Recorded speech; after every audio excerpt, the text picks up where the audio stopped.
ॐ शुक्लाम्बरधरं विष्णुं शशिवर्णं चतुर्भुजं प्रसन्नवदनं ध्यायेत् सर्वविघ्नोपशान्तये। ॐ सहना भवतु सहनौ भुनक्तु सह वीर्यं करवावहै तेजस्विनावदीतमस्तु मा विद्विषावहै। ॐ शान्तिः शान्तिः शान्तिः।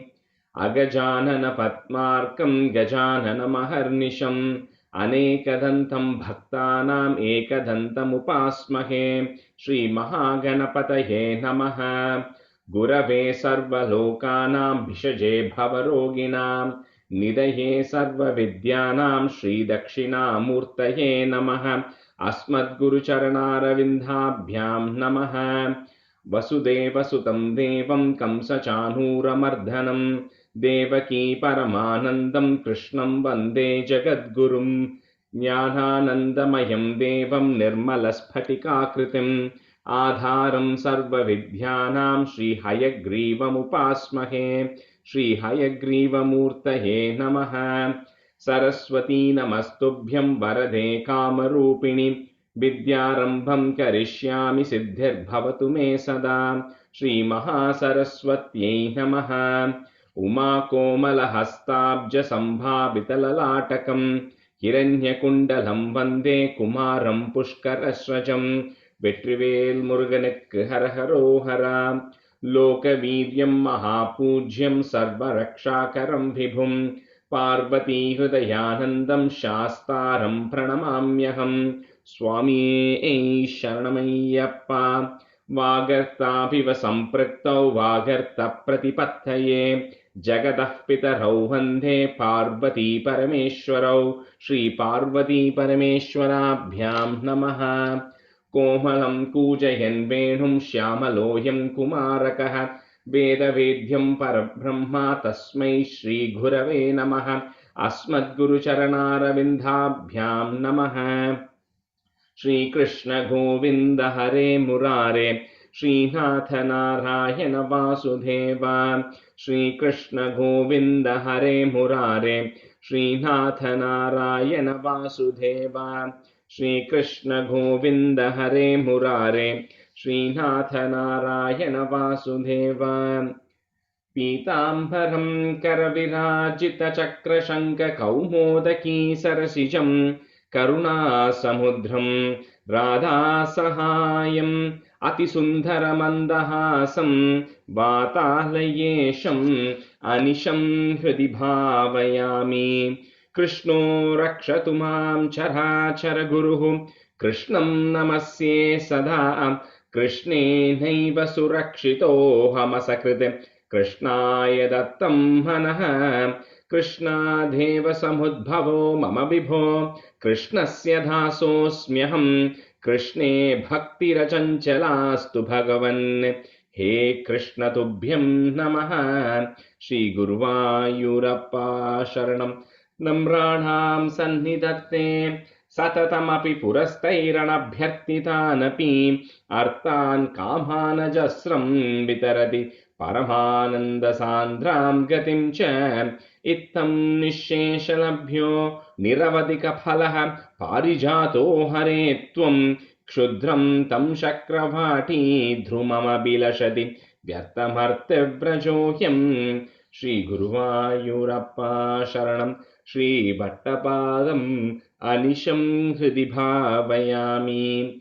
वंशी विभूषितकरात् नवनीरदाभात् पीताम्बरात् अरुणबिम्बफलाधरोष्टात् पूर्णेन्दुसुन्दरमुखात् अरविन्दनेत्रात् कृष्णात् परं किमपि तत्त्वमहं न जाने। കൈരണ്ടും കൂപ്പി ഞാൻ വീണ്ടും ഇറക്കുന്നു നീരജലോചന നിന്നോടായി. ഏതീനു മന്യനെ കുമ്പീരേണ്ട തോരു രീതിയിൽ നീ എന്നെ പാലിക്കെന്നായി. കൃഷ്ണ ഹരേ ജയ കൃഷ്ണ ഹരേ ജയ കൃഷ്ണ ഹരേ ജയ കൃഷ്ണ ഹരേ. Everyone, welcome to the class today. No, we're still missing some people, but anyway, we'll start. So, Shobha and Nikki, can you say 12? Shobha, mute Lirkel. Yeah, sure, I'll try. Okay, and then Srilata Garu, can you also say 12? Sure, Okay. Auntie. And then, so Swami Ninga, you can be a student today. Okay. And then Narayani, you can be a student, okay, for 14.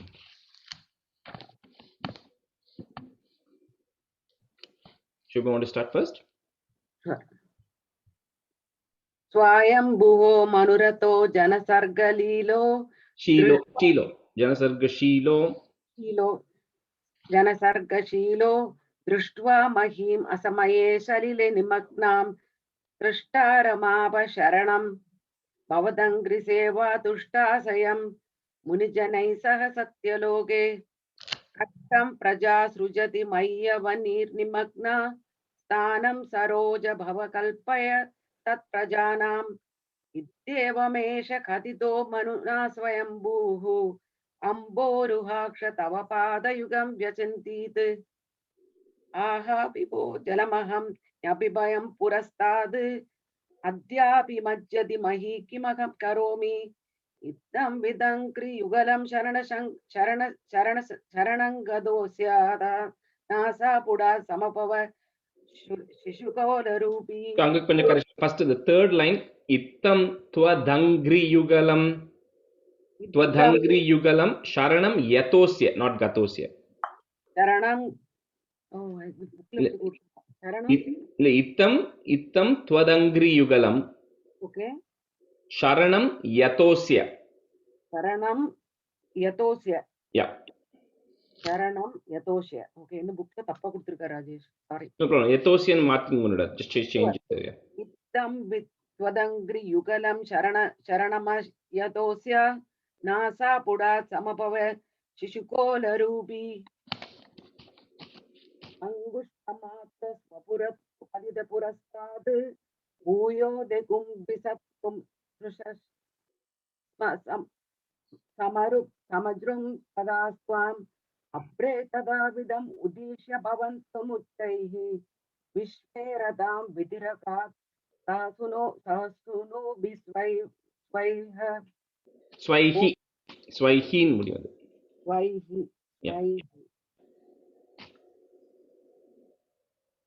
Gosavachintya Mahima Sidirutidome Nasa Puda Simubhave Ajitasya Maya Ittam Vichintayadi Dhadari Sailamataha Satyo Bhavankila Jajartita Ghora Ghoram Tamte Nidanam Upakarnya Janastapastaha Satya Sidasya Munayo Sunuvartadavantam Tattotra Harshu Lamana Parinatya Bhuya Toya Sayam Vibula Murti Avadaraswam Sakaraswam Urdhva Prasari Paritumra Vituda Roma Prokshipta Valati Avangmuha Ghora Gona Turna Pradirna Jalata Paripurna Dakshna Totrun Munin Ishirayanna Vat Keri Dattvam. And the second line, sorry, Shobha, second audio, I know it's not loud enough. Anyway, the second line, the Gonaha, did you say that at the end? I didn't hear that. Avangmuha Gora Gonaha. I probably missed. Sorry. Yeah, that's fine. Now it's clear. So go ahead. Yeah. Gora Gonaha. Turna Pradirna Jalata Paripurna Dakshna Totrun Munin Ishirayanna Materi Tattvam Antarjalam Tadanu Sankulana Pratakam Brahmet Timingala Kulam Kalushor Milalam Avishya Bhisharavena Rasadalastan Akam Payan Vasumatim Akaveshayaswam Drishtva Dedaityas Adakena Rasadalante Tambe Sitam Jaditi Udakitir Vibotvam Apadugan Abikanaya Surari Kedan Damstrangurena Vasudam Adata Shalilam अभ्युत्य अभ्युद्धरन्नतधरां दशनाक्रलग्न मुस्ताङ्गुराङ्गुकित इवादिकपीवरात्मा उद्धूत घोर Salila जलदोरुदञ्चन् Jaladheru. तञ्चन् क्रीडा Varaha वपुरीश्वर पाहिरोकात्. Krishnahaya Parabrahmane Namah. Good. Okay, Srilata garu. श्रीकृष्णाय परब्रह्मणे नमः। स्वायम्भुवो मनुरतो जनशर्गशीलो दृष्ट्वा महीमसमये सलिले निमग्नां स्रष्टारमापशरणं भवदङ्घ्रिसेवा तुष्टाशयं मुनिजनैः सह सत्यलोके कष्टं प्रजा सृजति मय्यव निर्निमग्ना स्थानं सरोज भव कल्पय तत्प्रजानाम् इत्येवमेष कथितो मनुना स्वयंभूः अम्भोरुहाक्ष तव पादयुगं व्यचिन्तित् हा विभो जलमहं न पिबं पुरस्तात् अद्यापि मज्जति मही किमहं करोमि इत्थं त्वदिङ्ग्रयुगलं शरणं यतोऽस्य नासा पुटात् समभवः शिशुकोलरूपी. The third line, Srilata garu, third line. Ittam twadhangri. Twadangri yugalam. त्वदङ्घ्रियुगलं शरणं यतोऽस्य नासा पुटा समभवः शिशुकोलरूपी अङ्गुष्टमात्रवपुरत् पतितः पुरस्तात् भूयोत्थ कुम्भिसदृशः समजृम्भत्तास्त्वम् अभ्रे तथाविधमुदीक्ष भवन्तमुच्चैः विस्मेरतां विधिरगात् सहसूनिपिस्वैः कोसावचिन्त्य महिमा किटिरुत्थितो मे नासा पुटात् किम भवेत् अजितस्य माया इत्थं विचिन्तयति धातरि शैलमात्रः सद्यो भवन् किल जगर्तित घोर घोरं तं ते निनादमुपकर्ण्य जनस्तपस्ताः सत्यस्थिताश्च मुनयो नुनुवुर्भवन्तं तत्स्तोत्रमहर्षलमनाः परिणद्य भूयः तोयाशयं विपुलमूर्तिरवातरस्त्वम् ऊर्ध्वप्रसारि परिधूम्र विधूतरोमा प्रोत्क्षिप्तवालधिरवाङ्मुख घोर गोणः तूर्णप्रदीर्ण जलदः परिपूर्ण दक्षिणा स्तोतृन्मुनीन् शिशिरयन्नवतेरितत्वम् अन्तर्जलं तदनु सङ्कुल नक्रचक्रं भ्राम्यत्तिमिङ्गलकुलं कलुषोर्मिमालम् आविश्य भीषणरवेण रसातलस्तान् आकम्पयन् वसुमती मगवेशयस्त्वम्. The second line, Srilata garu. Brahmyatimingilakulam. Brahmyatimingilakulam Sorry, it's not la. I think you're using the word la. It's la. So Brahmyatimingilakulam. Brahmyatimingilakulam kalushormimalam आविश्य भीषणरवेण रसातलस्तान् आकम्पयन् वसुमती मगवेशयस्त्वं दृष्ट्वा तदैत्यहतकेन रसातलान्ते संवेशितां झटिति कूटकिटिर्विभोत्वम् आपातुकाणविगणय्य सुरारिकेटान् द्रंश्रां कुरेण वसुधा मददाः सलीलम् अभ्युद्धरनथधरां दशनाग्रलग्ना मुस्तां कुरांकित इवाधिकपीवरात्मा उद्धूतघोरसलिला जलधेरुदञ्चन् क्रीडा वराहुवपुरीश्वर पाहि रोगात्. श्रीकृष्णाय परब्रह्मणे नमः. Very good. So I think at some point I'll have to get you all singing in the same tune or saying it with the same tune, but we'll worry about that later. How is my tune, Rajesh Garu? It's close enough. It is not exact. That's okay. I'm not too worried about it right now. I am more focused on chanting. I think when we can, the next chapter is also similar tune. So the more and more we start saying that, everybody will start getting it, right? So no worries. Thanks, Rajesh Garu. Good job. Okay, so we'll start with 14 today. So 14 and 15 are kind of connected chapters, right? So while there have been a lot of avatarams, and I say this all the time, right, is we only know 10. 10 are like the top 10 list. But then there have been so many others which have happened, which are all called out in Narayaniam, and this is one such avataram as well. So we'll start with 14.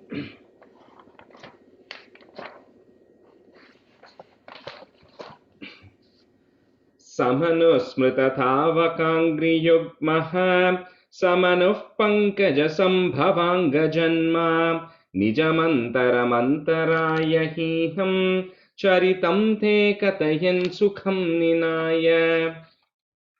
So this is starting with this Manu, who's Swayambhuva Manu.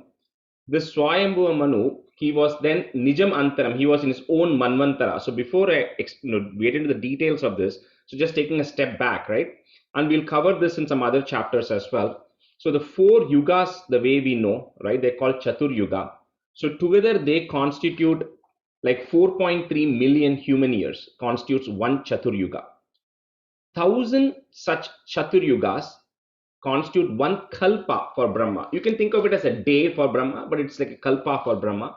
And one in Brahma has like 2 kalpas, which constitute, if you kind of think of it as a day and a night, right? So 4.3 million times 2, so 8.6 million, that is like one day of Brahma.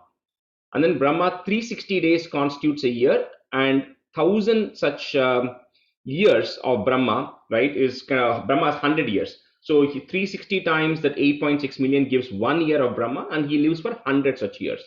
So the various pralaya that happens, right? So the one is, some people, some scripts say that every time when you go to sleep is a kind of dissolution as well, right, for you, but it's a very minor one. And then Bhagavad Gita also says that when you die and then you start your new birth, that is one kind of dissolution, right? Then at the end of every Brahma's day, there is a pralaya. And then at the end of every Brahma's life, there is a pralaya. The end of the Brahma's life is the complete annihilation where everything gets merged into the Prakriti, which we'll speak in the 15th chapter. So anyway, so this Brahma's one kalpa that he actually has, he delegates it, you can think of it that way, to 14 manus. And each of the manu, if you divide 1,000 divided by 14, becomes 71 point quarter or something. So each of the manu is ruling over 71 such Chaturyugas.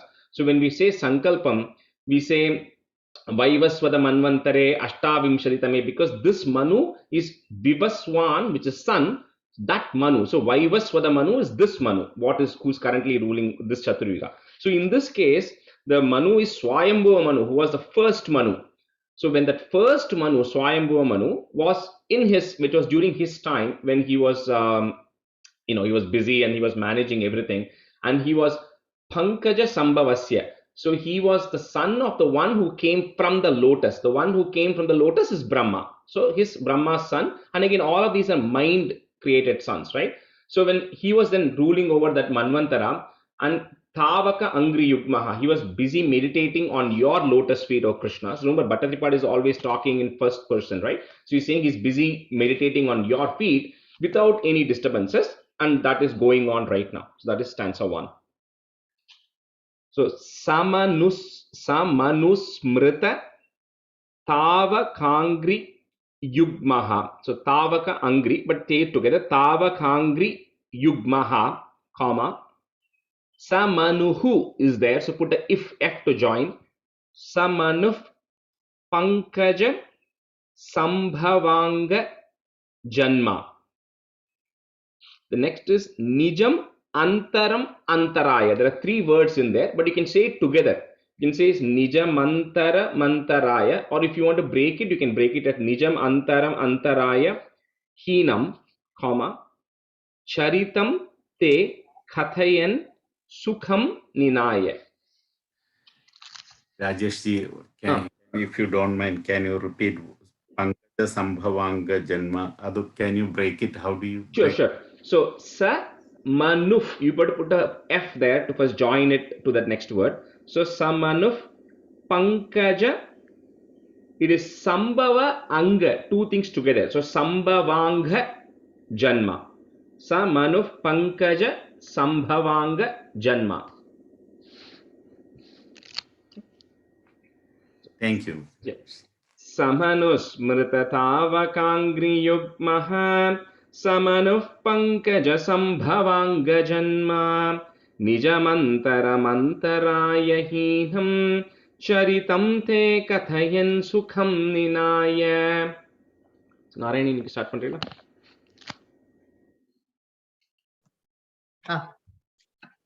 சமனுஸ்மிருத் நீங்க சொல்லிட்டு சொல்லணுமா நானே சொல்லணுமா?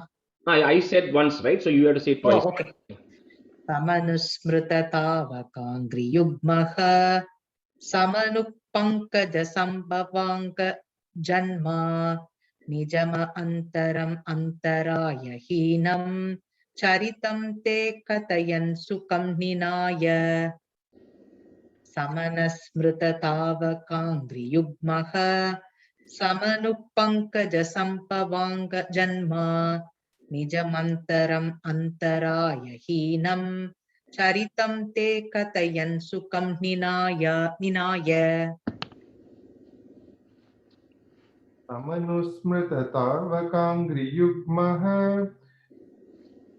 समनुपङ्कजसम्भवाङ्ग जन्मा निजमन्तरमन्तरायहीनं चरितं ते कथयन् सुखं निनाय समनुस्मृततावकाङ्घ्रियुग्मः समनुपङ्कजसम्भवाङ्ग जन्मा निजमन्तरमन्तरायहीनं चरितं ते कथयन् सुखं निनाय.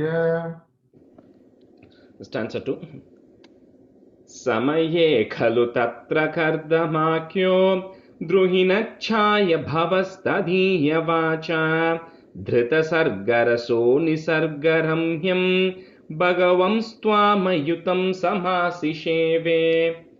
So at the same time, when Manu was busy meditating, at the same time there was Kardamakya, Kardamangra Prajapati, who's also, he was Druhina Chaya, he was born from the shadow of Brahma, he's also Brahma's son. So all, in the Narayana, a lot of places we'll say Brahma's son, right? So we can't literally take it as they are brothers, because they are all kind of, it's not like born from a mother Mari's son, right? So they are, but they're all created by Brahma.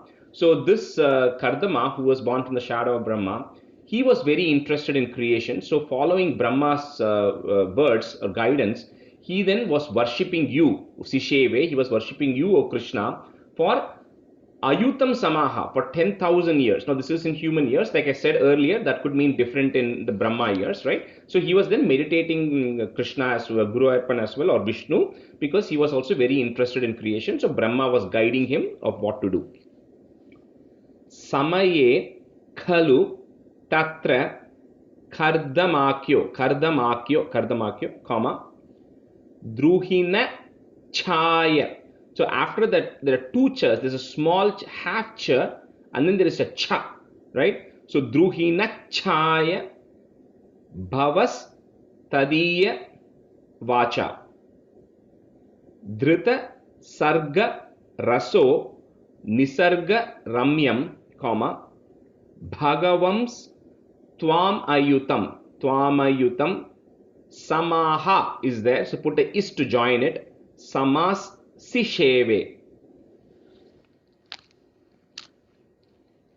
Samahe Khalu Tatra Kardamakyo Druhinachaya Bhavastadhiya Vacha Dhrita Sargaraso Nisargaramhyam Bhagavamstvama Samasisheve.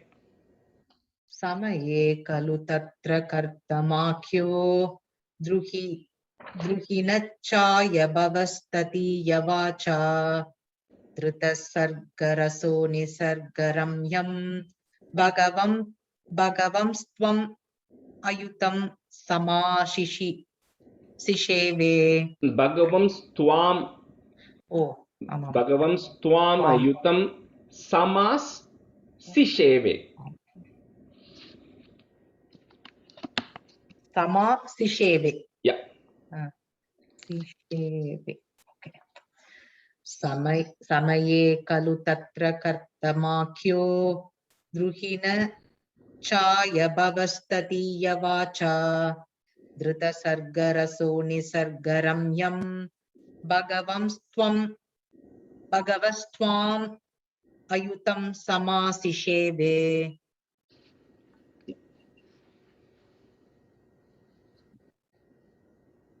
Samaye kalu tatra kardhamakyo druhinachaya bhavastadiya vacha dhrita sargaraso nisargaramyam bhagavam stvam भगवं स्वामयुतं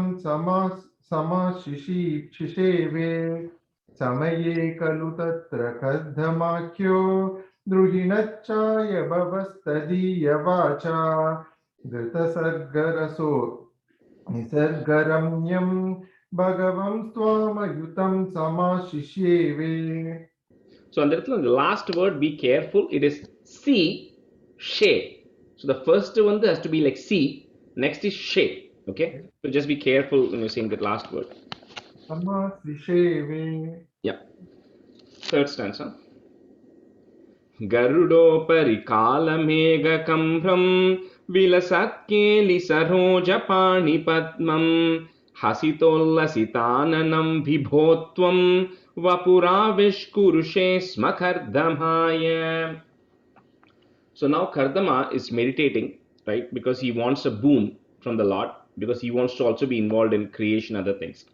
So in, like we discussed in the first chapter, first stanza, right? The Brahman itself is formless. There's no form, right? So any form we decide to create, we decide to put any shape is what we want it to be. So அந்த மாதிரி சமயத்துல வந்து when you are meditating and then suddenly if God comes in front of you, how do you know it is the God, right? So அதனால that's always a big confusion. So அதனால என்ன சொல்றது, that's why people say you meditate with something in your mind. So even when Dhruva is meditating, and we'll see it in chapter 17, he is meditating on one particular form, and the God has to know which form he is meditating on, so that when he comes in front, Dhruva knows, yeah, this is the person, right? If any of us goes and stands and says we are God, then he won't accept it, right? And the Kardama is meditating on one form. So he says, oh Lord, you then come in the form that he was thinking of, which is Garudopari. You are sitting on a Garuda. And then Kala Mega Kamram, your color was that of the rain clouds, the dark gray or a dark bluish gray rain clouds. So you were in, you had a form, had that color. And then Sarojapani Padmam. So in your beautiful hand, you had a lotus on one hand, and then Hasitol Asitam. So you were then in a very smiling form. So that is the form that he was meditating on, Kardama, and that is the form that the God then comes in front of Kardama to give him what he wants. So Garudopari Kala Megha Kamram, comma, Bilasat Keli Saroja Pani Padmam. Next one, it's difficult to break it because it's Hasita Ullasita Ananam. There are three words there. So you have to say it together. It's Hasitollasitananam. Pretty much together, right? So Hasitollasitananam Bibho Tvam, comma, Vapuravish Kurushe Sma Kardamaya.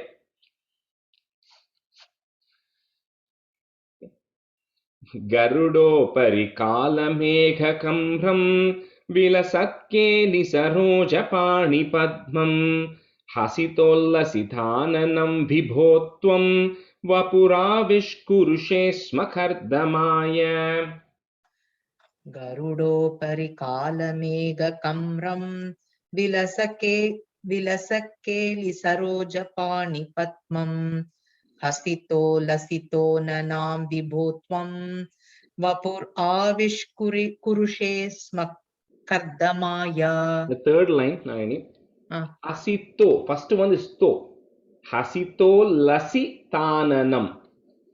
Hasito lasito. Hasitol lasitananam. Lasitananam. Yeah, there are two. There's a one half la and then there's a full la. Hasito lasita Tananam. Lasitananam. Okay. Hasito lasitananam. Correct? Yeah.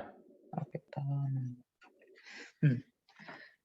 First line, Second thing, yeah. Guruto parikala. Garudo. Oh, sorry. That like Garudo parikala mega kamram vilasakkeli sarojapani padmam hasito lasitananam vibhotvam vapuravish smakardamaya. And the ya ending just to be careful, it is not ya kadayadu. It's just kardamaya. Maya. Okay, thank you.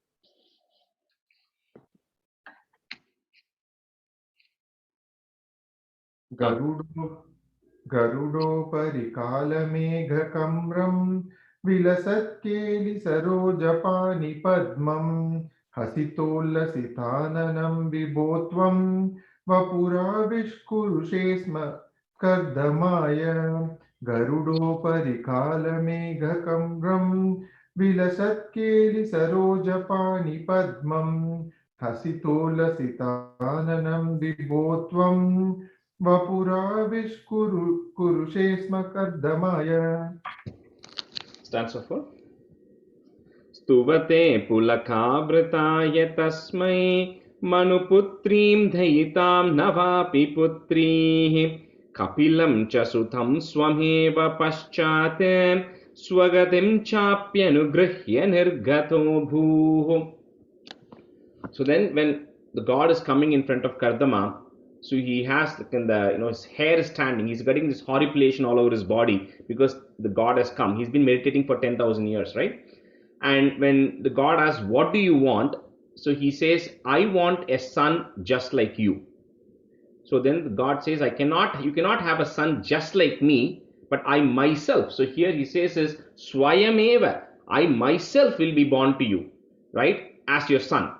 And for that he says, you go and then go meet Manu Putrim. So the daughter of Swayambhuva Manu, who we said in the first stanza. So that Manu's daughter, you go and take her as your wife, and then both of you will get Navapi Putrihi. You will get 9 daughters, and then I myself will be then born to you as Kapilam, as Kapila. And saying this, and then after all this, you will eventually attain Swagatim. You will attain union with me. And having said this, the Lord now goes. So Stuvate Pulaka Vritaya Tasmai, Manu Putrim Dayitam Navapi Putrihi Kapilam Cha Sutam Swameva Paschate, Swagatim Chapyanugrihya. So you can't break that word. It is cha api anugrihya. But remember the word anugraham. So anugrihya. So chapyanugrihya nirgato bhuhu. Stuvate pulakavrataya tasmai manuputrim dayitam navapi putrihi kapilam chasutam swameva paschate Swagatim chapyanugrihya nirgato bhuhu. Stuvate pulakavritaya tasmai manuputrim dayitam navapi putrihi kapilam cha sutam swameva paschat swagatim chapyanugrihya nirgato bhuhu. Stuvate pulakavritaya tasmai manuputrim dayitam navapi putrihi kapilam cha satam swameva Kapilam cha sutam. Oh, sorry, satam ne படிச்சிட்டேன் இல்லையா? Kapilam cha sutam swameva paschat swagatim chapyanugrihya nirgato bhuhu. Stuvate pulakavritaya tasmai manuputrim dayitam navapi putrihi kapilam cha sutam swameva paschat swagatim chapyanugrihya nirgato bhuhu. Stuvate pulakavritaya tasmai manuputrim dayitam navapi putrihi Kapilam cha sutam swameva paschat swagatim chapyanugrihya nirgato bhuhu. Stanza 5. Samanushata rupaya mahishya gunavatya sutaya cha devahutya bhavadhirita naradhopadishtaha samagat kardamamagati pratiksham. So now once this has happened, now somebody has to go and tell Manu, right, to go and meet this Kardama. So that's where Narada then comes, and here Bhattripat says, at your prompting, right? Bhavadirita, because you wished for this, Narada is now going there, and Narada is going to Swayambhuva Manu and saying that you go along with your wife, right, and go meet this person called Kardama and get your daughter married. So this Manu is going with his wife Shatarupa, that's the name of his wife. So Manu, Shatarupa, along with their Gunavatya Sutaya. Sutaya means daughter, Gunavatya means one who has good qualities, a very virtuous lady. So that her name is Devahuti. So Devahuti and all three of them go approach Kardama, who is Agati Pratiksham. He's waiting because he knows that this is going to be happening. So he's waiting for them to come, and they go and meet Kardama. So Sa Manuhu is there. Put the ish to join it to the next word. So Sa Manush Shatarupaya. Shatarupaya, that's the name. Shatarupa. Shatarupaya Mahishya, comma, Gunavatya Sutaya Cha Devahutya Bhavadirita Naradopadishtaha. Narada Upadishtaha. Naradopadishtaha, comma, Samaghat Khardamam Agati Pratiksham. You can say it together. Kardamam Agati, you can say it together, or if you want to break it, it's Kardamam Agati Pratiksham. Samanushyatarupaya Mahishya Gunavatya Sutaya Cha Devahutya Bhavadirita Naradopadishtaha Samagat Kardamamagati Pratiksham. Any mute kill. Sorry. Samanushyatarupaya Mahishya Gunavatya Sutaya Cha Devahutya Bhavadirita Naradopadishtaha Samagat Kardamam Agadi Pratiksham. Kardamam. Kardamam. Yeah. Kardamam solite, sorry. Kardamam. Kardamam. Okay. Samanush Shatarupaya Mahishya Gunavatya Sutaya Cha Devahutya Bhavadirita Naradopadishtaha Samagat Kardamam Agati Pratiksham.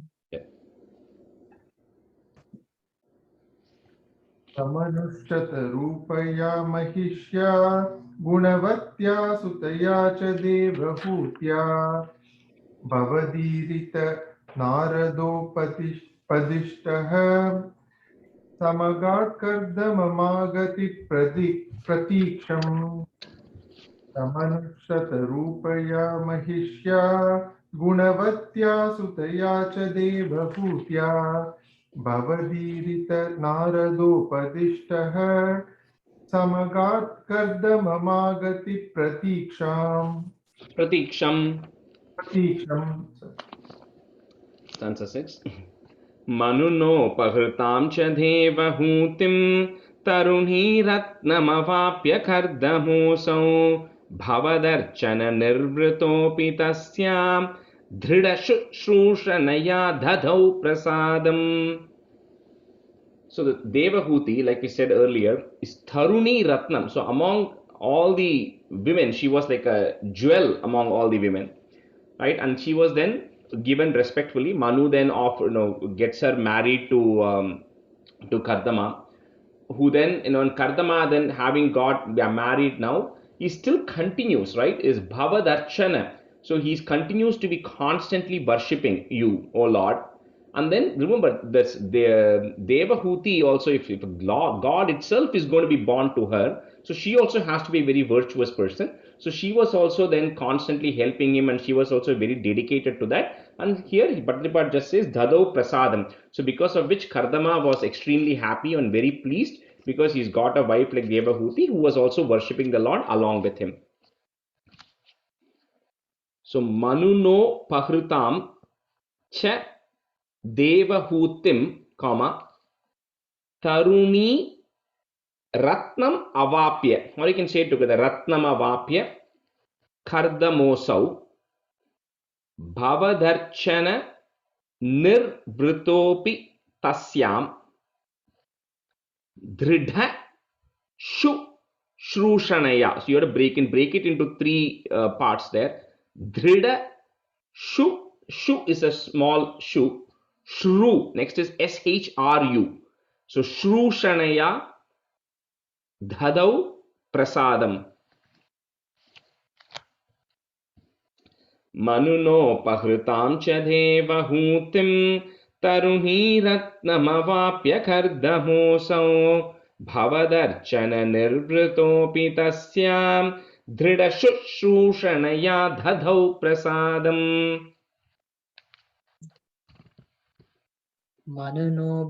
Manunopahritam cha devadutim Hutim.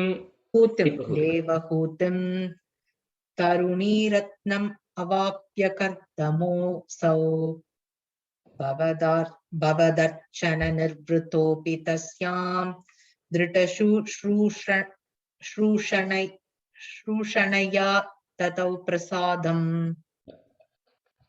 சரியா சொன்னேனா? fourth. Yeah.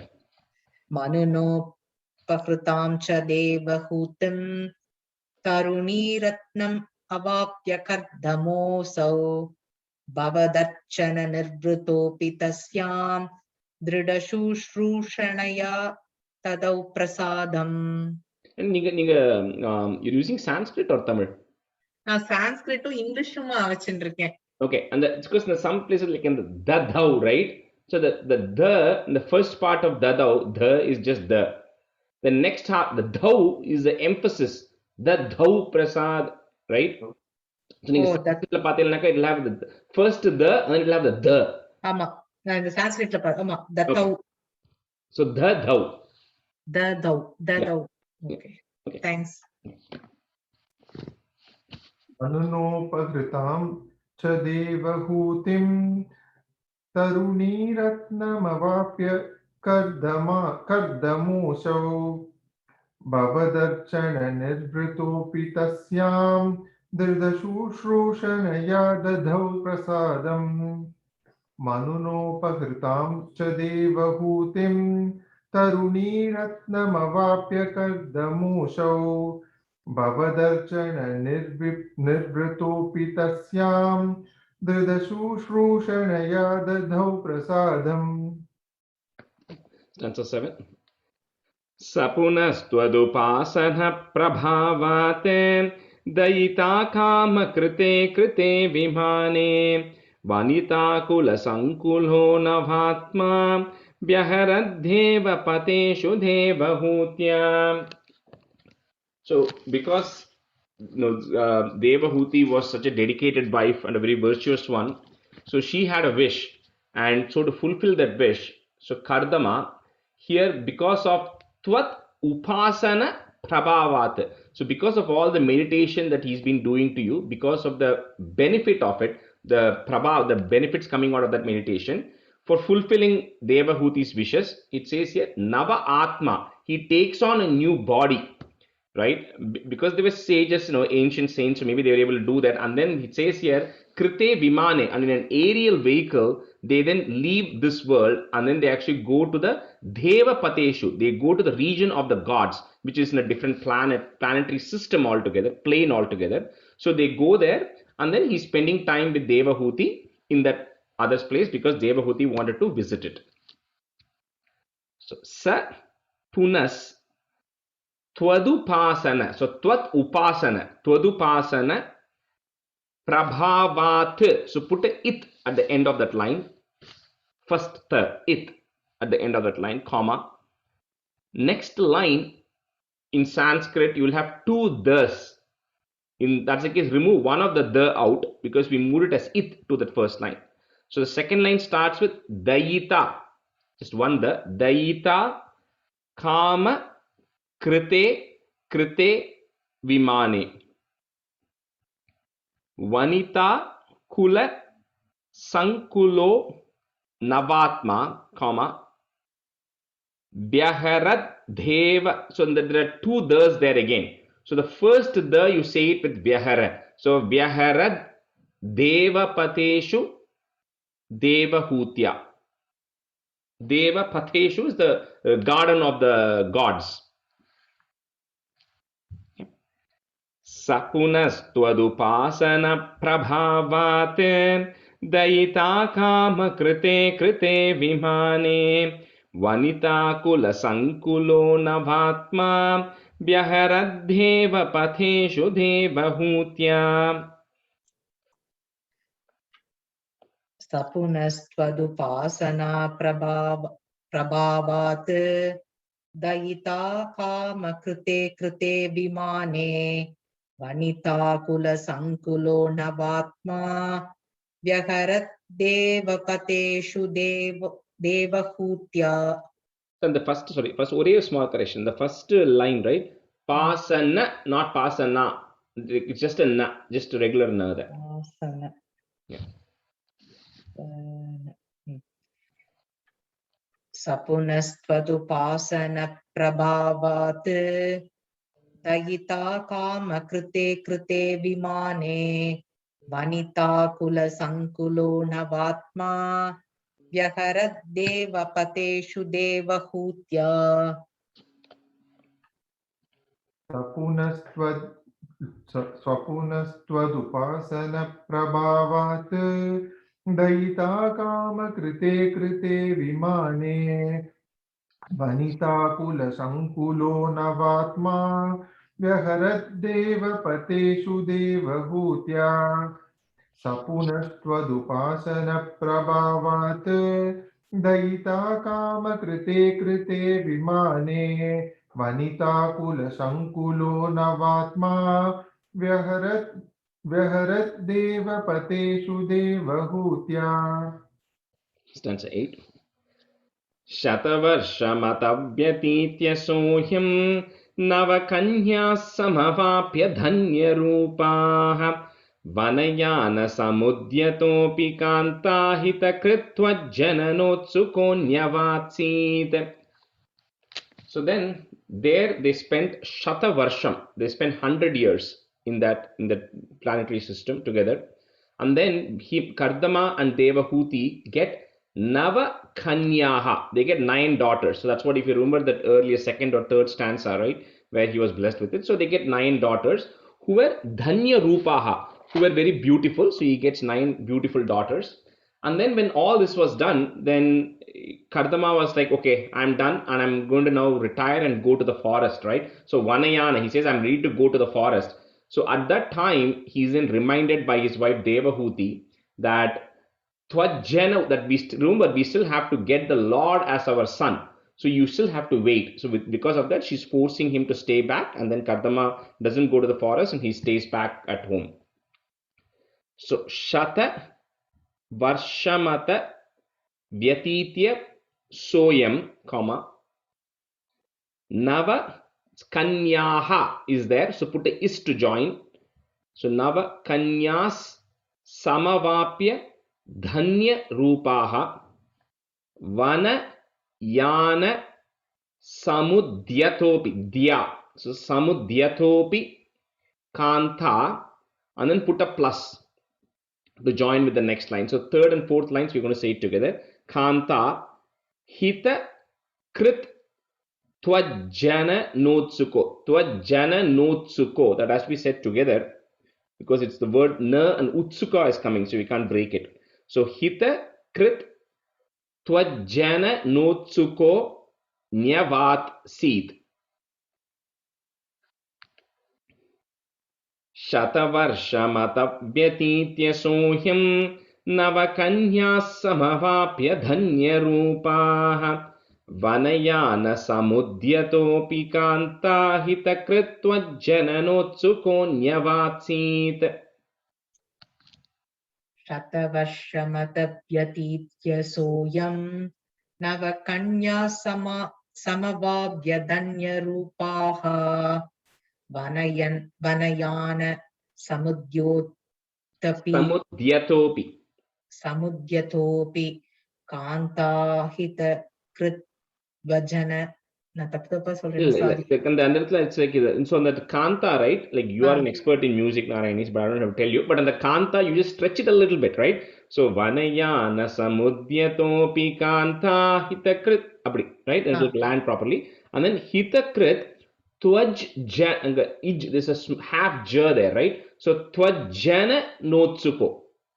Vajjana notsuko. Sethu padikkanum. Okay. Yeah. Vajjana notsuko. Sorry. At the third line, sir. Vanayana samudyatopi kantahita kritvajun tvajjanona Twaj and the ijla twajjana. Tvajjana notsuko nyavatsit. Correct.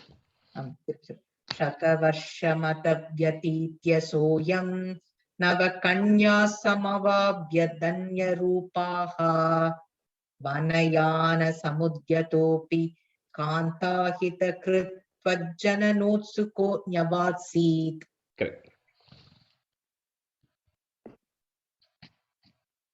शतवर्षमतप्यतीत्य सोऽयं नवकन्या समवाप्य रूपाः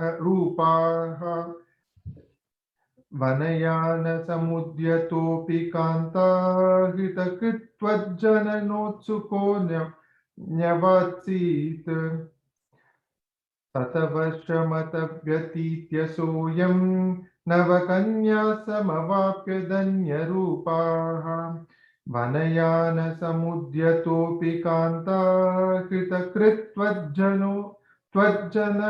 त्वज्जननोत्सुको न्यवात्सीत्. I mean, second time when you're saying it, you said hrita. It is hita. For fourth line, okay. Stanza 9. Nija bhartragira bhavan nisheva nirataya deva devahutyam kapilas tvamajayata janhanam pratayishyan paramatma tattva vidyam. So this Devahuti, because she was now expecting the god himself to be born, so because of that she was then constantly Nija Bhartrugira. So Kardama is telling her all the time, giving her instructions that you should continue to be always worshipping the god as you are expecting, right? So she's always worshipping the god. And then to them, Kapila Tvam Ajayata. So Bhattacharya is saying, you, O Lord, were born to them as Kapila, right? So the god is now born to them as Kapila. For what purpose? It is to Pratayishyan, to teach Jananam, all the people, not just them, but for the rest of the world, Paramatma Tattva Vidyam. So Paramatma is the supreme being, Vidyam is knowledge, Tattvam is the truth of the truth and the knowledge of the supreme being. So in the Bhagavad Gita, which kind of came in the Dwapara Yuga, so Ademari, in the next chapter, chapter 15, right, is also a teaching similar to that about, it's a little bit based on the Sankhya philosophy, but that is also taught by Kardama, who was the incarnation of the Lord itself. So for that purpose, the god is taking birth as Kardama. Kapila. So Nija Bhartru. So there's a Bhar and then there's a Tru. Bhartru Gira Bhavan Nisheva, double na there. Bhavan Nisheva, and then put a plus to join to the second line. Niratayam atha Deva Devahutyam Kapilas Tvam Ajayata Jananam, comma, Pratayishyan Paramatma Tattva Vidyam. So there is again between the and va, there are two half tas. So it's not tattva, it's tattva vidya. Okay.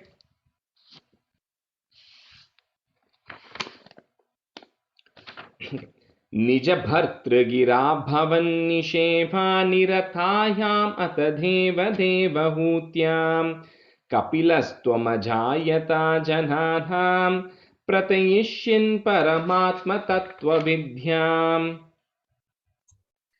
Nija bhartrigira bhavan nisheva nirutayamata niratayamata deva devahutyam kapilastvam ajayata jananam pratayishyan paramatma tattva vidyam. निज भर्तृगिरा भवन्निषेवा निरतायाम तदेव देवहूत्यं हूत्यां तपा हूत्यां कपिलस्त्वम् अजायता जनानां प्रतयिष्यान् परमात्मा तत्त्वविद्याम्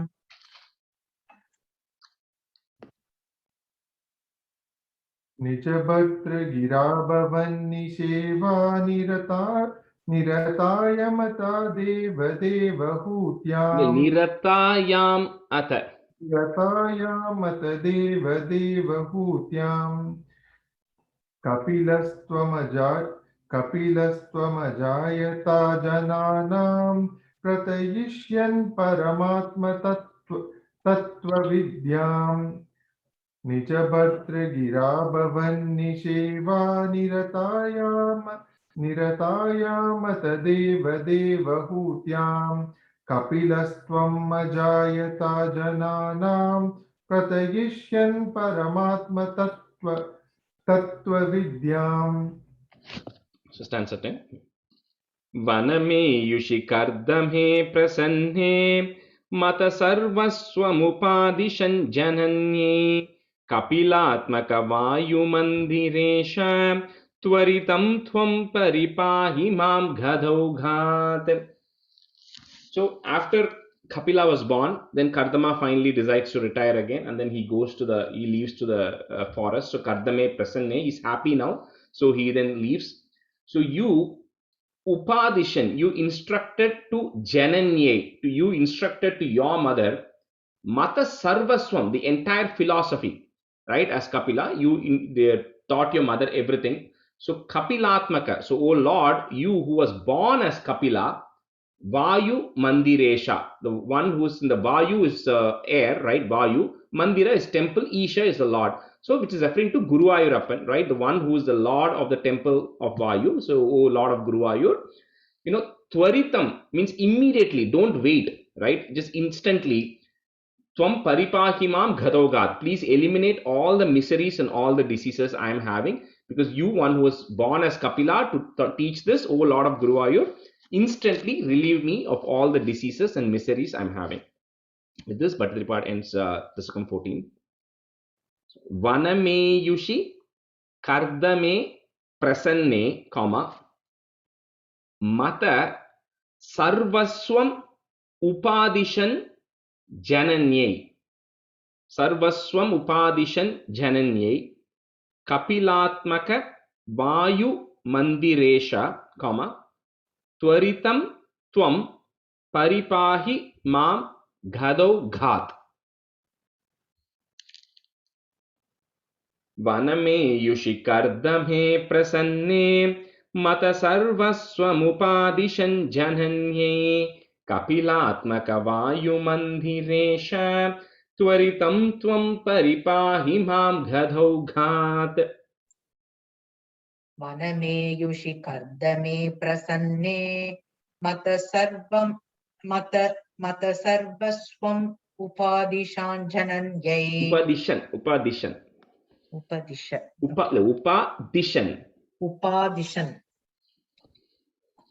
मत सर्वस्वम् उपादिशन् जनन्यै कपिलात्मक वायुमन्दिरेश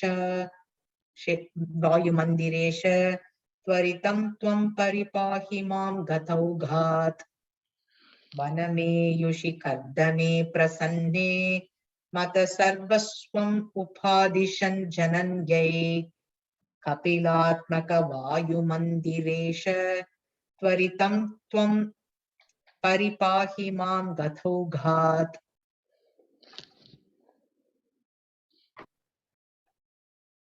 वनमेयुषि कर्दमे प्रसन्ने मत सर्वस्वम् उपादिशन् जनन्यै कपिलात्मक वायुमन्दिरेश त्वरितं त्वं परिपाहि मां गदौघात्.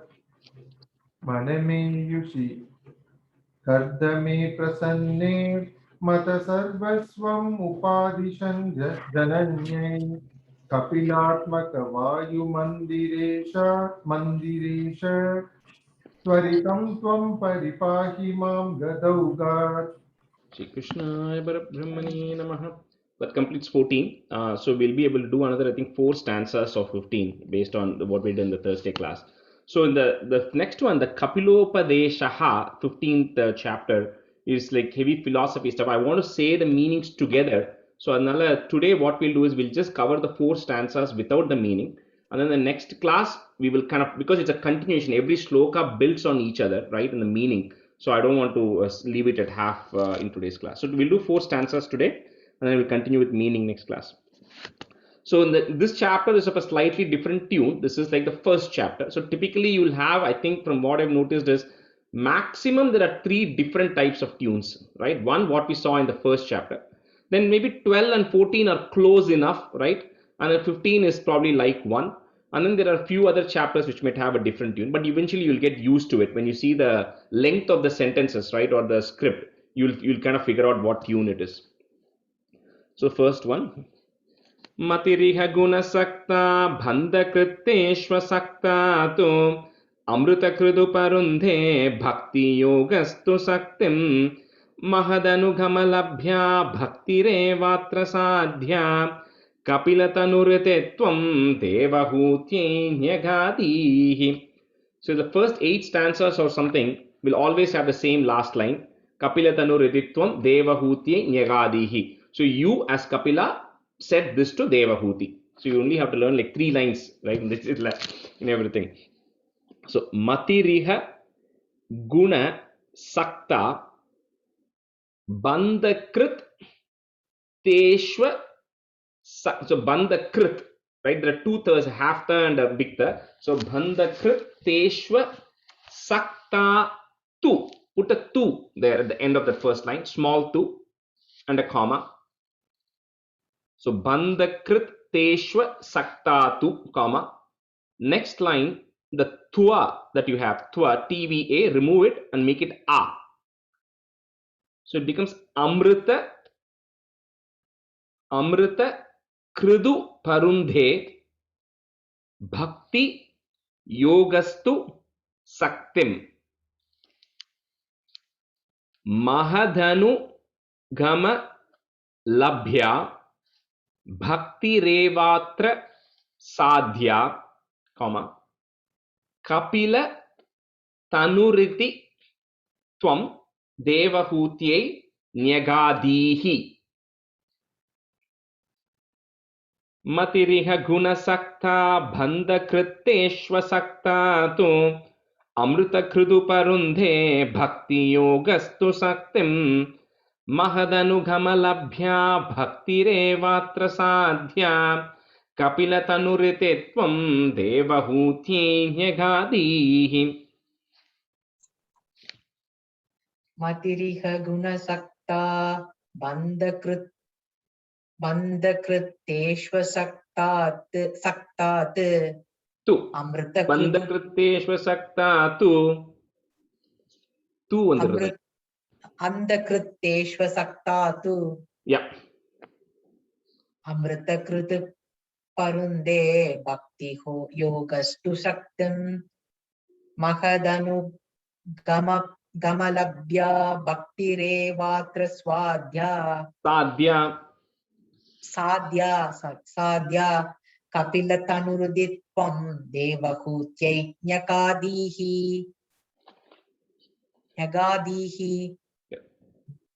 Matiriha guna sakta bandakritteshva saktatu amritakritu parunde bhakti yogastu saktim mahadanu kamabalabhya bhakti revatra sadhya kapilatanurutitvam devahutyai nyagadihi.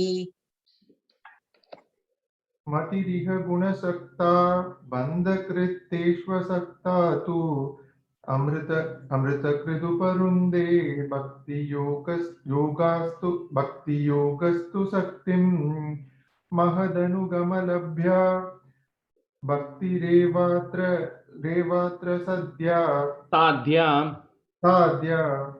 kapila कपिलतनुरिति त्वं देवहूत्यै न्यगादीः मतिरिह गुणसक्ता बन्धकृत्तेष्वसक्ता तु अमृतकृदुपरुन्दे भक्तियोगस्तु शक्तिं महदनुगमलभ्या भक्तिरेवात्र साध्या कपिलतनुरिति त्वं देवहूत्यै न्यगादीः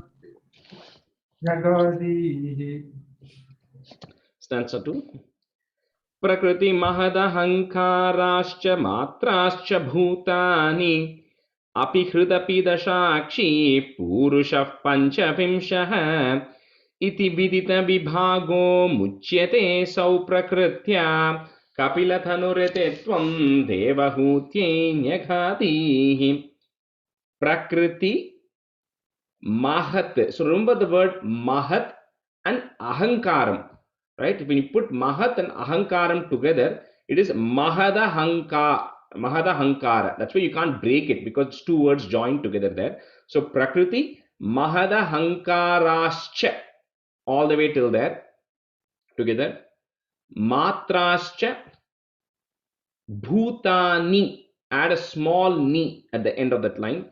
Bhutani, comma.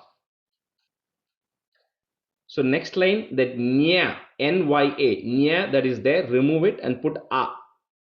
So api, hridapi, dashakshi, purushaha. So put a F to join, purushah, pancha vimshaha.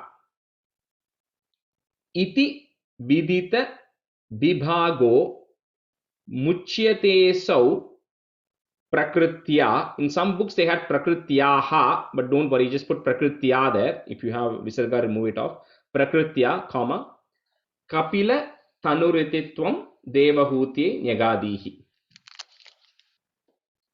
Prakriti mahadahankarascha matrascha bhutani api hridapi dashakshi purushah panchavimshah iti vidita vibhago muchyate sau prakritya kapilathanurete tvam devahutye nyagadihi. Prakriti mahadahan ko Prakriti mahadahankara mahadahankarascha matrascha bhutani api hritapi dashakshi purusha panchavimshah iti vidita vibhago muchyate sau prakritya kapilatanurutitvam devahutyai nyagadihi. Prakriti mahadankarascha. இல்ல அந்த திருப்பி சொல்லுங்க. இது வந்து பிரகிருதி, அதான் நீங்க வந்து just put a மேல maybe a mark like mahat and ahankar, right? And so remember it that way. That's the easiest way to remember it. So prakriti mahadahankara, as if you're reading it together, right? Mahadahankarascha. Okay. The ch is put to say and, right? So prakriti mahat and prakriti mahat ahankaram and. So that's why it's prakriti mahadahankarascha. Hankarascha. One nimsham. Hankarascha. Okay. Prakriti mahadahankadas. திருப்பி சொல்லுங்க, sorry. Prakriti mahadahankarascha.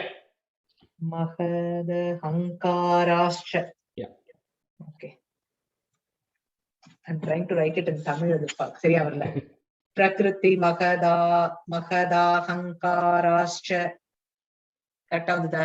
Okay, and the mahat, just say it again. I think I found where the Prakriti mahadahankarascha. mahadahankarascha. Prakriti mahadahankarascha. Correct. Exactly. Prakriti mahadahankarascha matrascha bhutani api hritapi dashakshi purusha पञ्चविंशः पञ्चविंशः इति विदितविभागो मुच्येतसौ प्रकृत्या कपिलतनुरुतित्वं देवहूत्यै न्यगादीः. Rajeshji, just one question. Yeah. Second line, Abhi Hridapi or Hridapi? Hridapi. Hridapi. Okay. Yeah. Thank you. So because it is Hrit, Api. Hrit is mind. Hrit Api means and. So Hrit Api, Hridapi. Hridapi. Thank you. प्रकृति महदहंकाराश्च मात्राश्च भूतानि अपि हृदपि दसाक्षी पुरुषः पञ्चविंशः इति विदितविभागो मुच्यते सौ प्रकृत्या कपिलतनुरिति त्वं देवहूत्यै न्यगादीः. प्रकृति महदहंकाराश्च मात्राश्च भूतानि अपि हृदपि दसाक्षी पुरुषः पञ्चविंशः इति विदितविभागो मुच्यते सौ प्रकृत्या कपिलतनुरिति त्वं देवहूत्यै न्यगादीः. Stanza 3. प्रकृतिगतगुणौघैः नाज्यते पुरुषोऽयं यदि तु सजति तस्यां तद्गुणास्तं भजेरन् मदनुभजनतत्त्वालोचनैः साप्यपेयात् कपिलतनुरिते त्वं देवहूत्यै न्यगादीः. So prakriti gata gunaugaihi. So on top of na, if you're following Sanskrit, there will be a small ir. If you see that, remove that ir out and put a visarga there. So prakriti guta gunaugaihi. Gata gunaugaihi, comma. Next one is najyate purushoyam, comma. Purushoyam.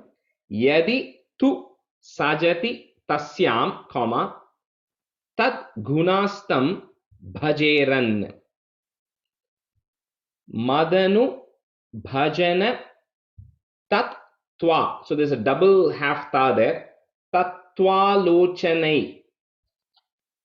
Tattva lochanai. Alochanai. So remember that word, right? Tattva lochanai. He is there. Put a is to join.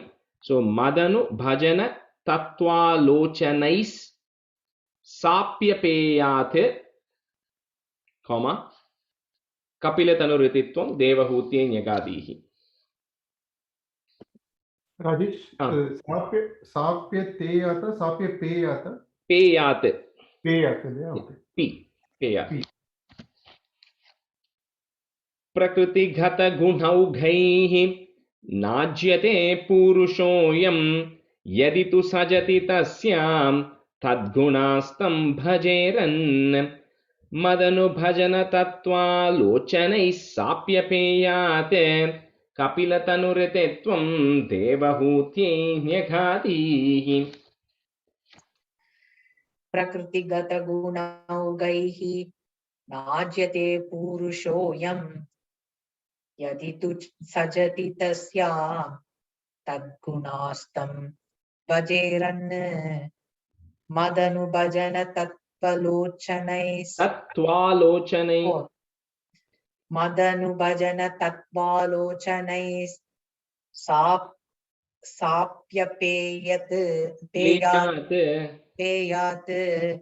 कपिलतनुरुतित्वं देवहूत्यै न्यगादीः. प्रकृतिगतगुणौघैः नाज्यते पुरुषोऽयं यदि तु सजति तस्यां तद्गुणास्तं भजेरन् मदनुभजन तत्त्वालोचनैः साप्यपेयात् कपिलतनुरुतित्वं देवहूत्यै न्यगादीः. प्रकृतिगतगुणौघैः नाज्यते पुरुषोऽयं यदि तु सजति तस्यां तद्गुणास्तं भजेरन् मदनुभजन तत्त्वालोचनैः साप्यपेयात् कपिलतनुरितित्वं देवहूत्यै न्यगादीः प्रकृतिगतगुणौघैः नाज्यते पुरुषोऽयं यदि तु सजति तस्यां तद्गुणास्तम्भजेरन् मदनुभजन तत्त्वालोचनैः साप्यपेयात् कपिलतनुरितित्वं देवहूत्यै न्यगादीः. We'll do one more stanza and then we can stop today. विमलमतिरुपात्तैः आसनाद्यैर्मदङ्गं गरुडसमधिरूढं दिव्यभूषायुधाङ्कं रुचितुलिततमालं शीलयेतानुवेदं कपिलतनुरितित्वं देवहूत्यै न्यगादीः. विमलमति Rupataihi. So there's a r there. If you have a r there, remove that r and put a visarga first. Rupataihi, and then a comma. Then replace that r with a a for the next word. Asanadhyair madangam, comma. Garuda samadhi rudham divya Bhusha Yudankam. The Bhusha Yudankam is one word because it's Bhusha Ayuda Angam. 3 words are mixed into it. So Divya Bhusha Yudankam. Ruchi Tulita Tamalam. Sheela Yetanu Velam. Again one word. Sheela Yetanu Velam, comma. Kapila Tanurititvam Devahutyai Nyagadihi. Rajesh ஒரு இது அந்த second line திருப்பி சொல்லுங்க. கருட சமதி ரூடம் ரூட்டம் சொல்லணுமா? டமருட சமருட big D சமருட இல்ல சமதி ரூடம் இல்ல இது இங்கிலீஷ்ல எழுதும்போது DH னு போட்டுருக்கு. ஆமா அது because the Englishல வந்து see in Sanskrit you have d right? So on the first d க்கு they put d. Other they put DH in sometimes. Okay. I've seen that in English because if you're using the English printout I sent, then it has it as DH, which is always anytime it is like that. You have to be careful. Is it referring to the or d? Okay. So in this case it is Rudham. Okay. And the d. Because that was created I think by somebody based on like somebody saying it and then the computer is like transliterating it. So there must be some errors there, but yeah, feel free to check every time. Yeah. If you have any questions, just definitely check. So, Vimala Matirupataihi Asanadhyair Madhangam Garuda Samadhirudham Divya Bhusha Yudhangam Kam Ruchitulita Tamalam Sheelayetanuvedham Kapilatanuritetvam Devahutyai Nyagadihi. Vimalamati Rupataihi Asanadhyair Madangam Garuda Samadhi Rootam. Samadhi. Sorry, tappa solittu. Garuda Samadhi Rootam Divya Bhusha Yudankam Ruchitulita Tamalam Sheelayetanuvelam Kapilatanuruti Tvam Devahutyai Nyagadihi. Vimalamati Rupataihi Asanadhyair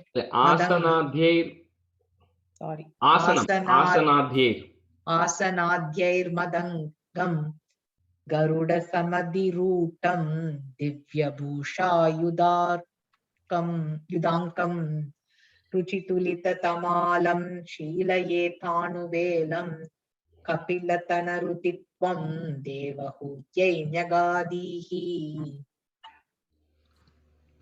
Vimalamati Rupataihi आसनाद्यैर्मदङ्गं गरुडसमाधिरूढं दिव्यभूषायुधाङ्कम् रुचितुलिततमालं शीलयेतानुवेलं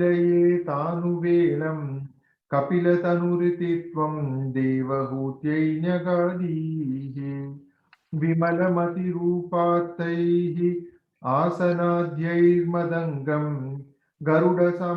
गरुडसमधिरूढं दिव्यभूषायुधाङ्कम् रुचितुलिततमालं शीलयेतानुवेलं कपिलतनुरितित्वं देवहूत्यै न्यगादीः Okay, Rajesh ஒரே ஒரு doubt சொல்லுங்க. அந்த first லைன்ல வந்து விமல மதி ருபாத்தைஹி தானே It's Vimala Matir Upataihi. So the ru is there, right? The ru that you have. If you want to really break it, if you want to separate it, it should be Vimala Matir Upataihi is the right way. Or you can see if you're saying it together, there's no issue. Vimala Matir Upataihi is also good. இல்ல But if you say ரூபாவா ரூபா இல்லையா Rupa kadayadu. Yeah, it's Upataihi. So if you say Vimala Mati Rupataihi in separata, if you say it, that's not correct. Okay, but if you say it together, Vimala Mati Rupataihi without any break, that's fine. சரி Okay. Thank Okay, so we'll finish with Sandranandava. Sandranandhavabodhatmakamanupamitam kaladeshavadebhyam निर्मुक्तं नित्यमुक्तं निगमशतसहस्रेण निर्भास्यमानम् अस्पष्टं दृष्टमात्रे पुनरुरुपुरुषार्थात्मकं ब्रह्मतत्त्वं तत्तावत् भाति साक्षात् गुरुपवनपुरे हन्त भाग्यं जनानां कायेन वाचा मनसेन्द्रियैर्वा बुद्ध्यात्मना वा प्रकृते स्वभावात् करोमि यत् सकलं परस्मै नारायणायेति समर्पयामि।